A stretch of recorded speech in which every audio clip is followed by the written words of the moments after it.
Saya Merisa dari SGD B6 dan sekarang saya akan mempraktekkan mengenai pemeriksaan kehamilan. Sebelum melakukan pemeriksaan, saya akan melakukan anamnesis terlebih dahulu dan saya juga akan minta inform consent kepada pasien.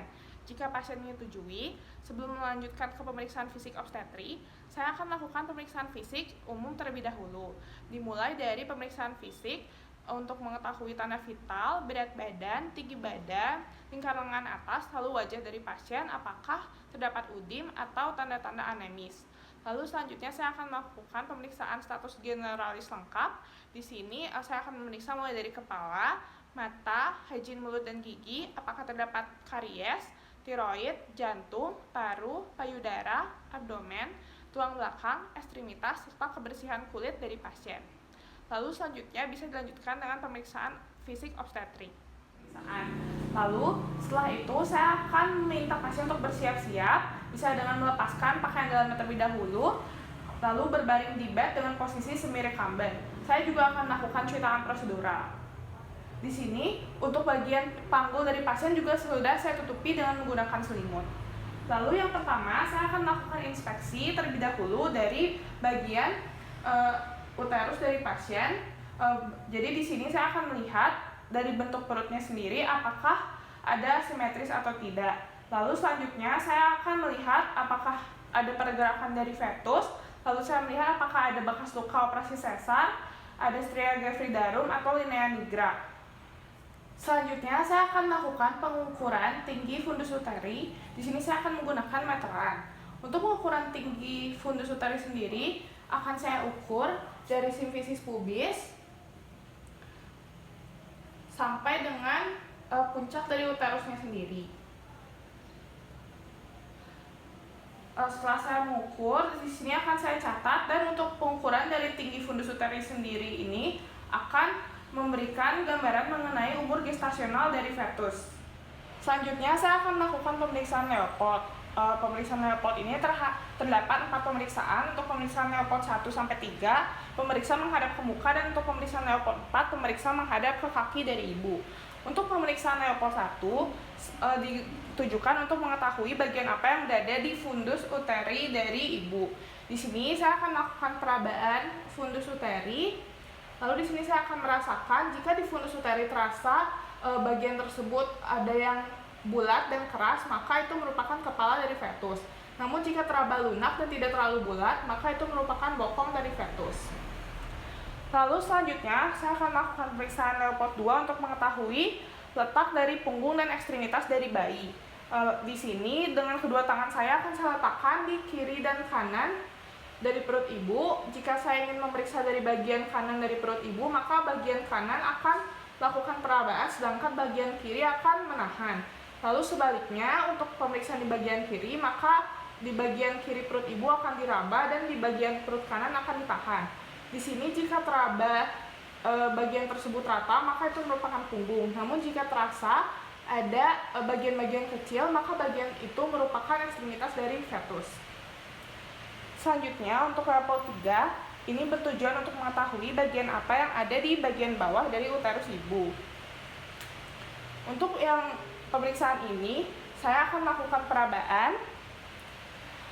Di tangan kanan saya akan saya raba dengan seperti huruf C di bagian bawah uterus, dan untuk tangan kiri saya akan menahan dari bagian fundus.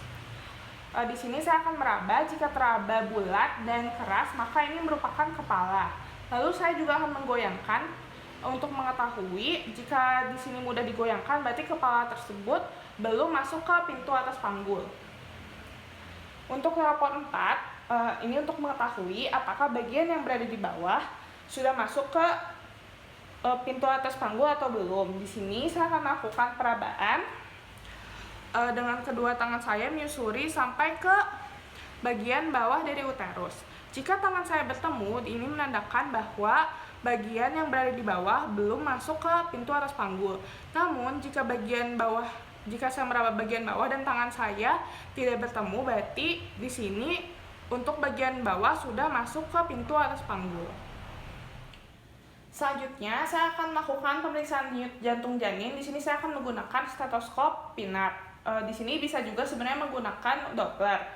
Lalu sebelum itu saya akan menentukan di mana punktum maksimum yang akan menjadi tempat untuk meletakkan stetoskop. Untuk menentukan punktum maksimum sendiri bisa dilakukan palpasi dan bisa juga dengan menentukan dari hasil Leopold sebelumnya. Misalnya didapat untuk punktum maksimumnya di kuadran kanan atas dari perut ibu. Sebelumnya saya akan melakukan perabaan dari nadi. Di sini saya akan meraba di bagian radialnya. Jika sudah teraba, maka saya akan menempelkan stetoskop di bagian yang lebarnya di bagian perut ibu di punktum maksimumnya. Lalu dengan telinga akan saya tempelkan. Di sini diusahakan untuk tangannya tidak menyentuh dari stetoskopnya untuk tidak menimbulkan bias. Lalu di sini saya akan mendengarkan bagaimana ritmenya dan juga di sini saya akan menghitung frekuensinya selama 1 menit. Di sini perlu juga dipastikan agar yang diperiksa benar-benar denyut jantung janin dan bukan denyut dari ibu. Hal ini bisa dilakukan dengan dibandingkan dengan pengukuran nadi yang dilakukan di radial dari tangan ibu. Selanjutnya saya akan melakukan pemeriksaan dalam untuk kehamilan. Sebelumnya saya sudah melakukan cuci tangan prosedural kembali dan saya juga sudah memakai APD. Lalu di sini saya sudah mengekspos untuk bagian genitalia dari pasien. Yang pertama saya akan melakukan inspeksi untuk genitalia luar terlebih dahulu. Di sini saya akan melihat keadaan vulva atau uretra, ada tidaknya tanda radang, luka, pendarahan, discharge, kelainan lainnya. Lalu selanjutnya di sini saya akan lakukan pemeriksaan dengan spekulum. Di sini saya akan memisahkan kedua labia dari pasien. Lalu di sini saya akan lakukan masukkan spekulum.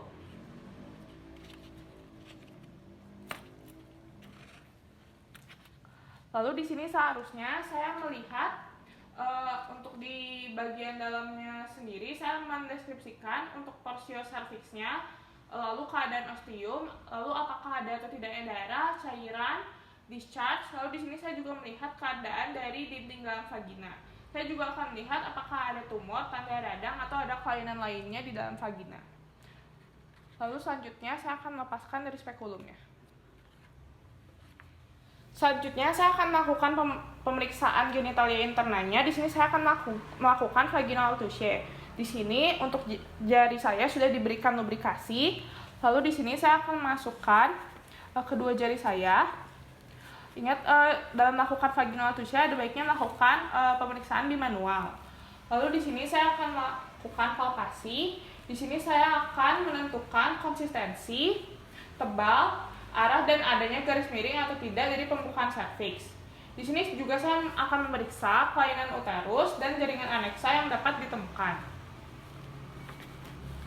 Lalu setelah itu perlu diperhatikan juga jika pada pemeriksaan di atas 34 sampai 36 minggu bisa selanjutnya melakukan perhitungan pelvimetri klinik untuk memeriksa apakah ada atau tidaknya disproporsi pelvic atau cephalopelvic.